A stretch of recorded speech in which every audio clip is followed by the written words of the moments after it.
نحمدہ ونصلی علی رسولہ الکریم اما بعد اعوذ باللہ من الشیطان الرجیم بسم اللہ الرحمن الرحیم محترم سامعین السلام علیکم ورحمۃ اللہ وبرکاتہ۔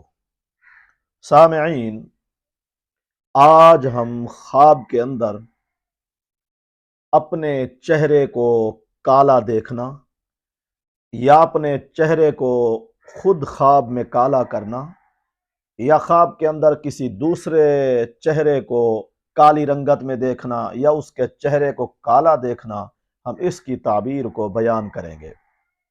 خواب کے اندر چہرے کو کالا کرنا یا کالا دیکھنا، اس کی دو تعبیریں ہو سکتی ہیں۔ پہلی یہ، خواب دیکھنے والا اپنے عیوب پہ پردہ ڈالے گا، اپنے گناہوں کو چھپانے والا ہوگا۔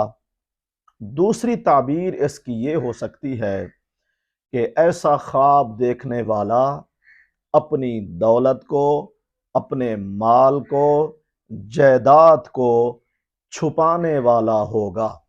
واللہ اعلم۔ اللہ تعالی ہمارے خوابوں کو ہمارے لیے باعث رحمت اور برکت بنائے۔ وآخر دعوانا ان الحمد للہ رب العالمین۔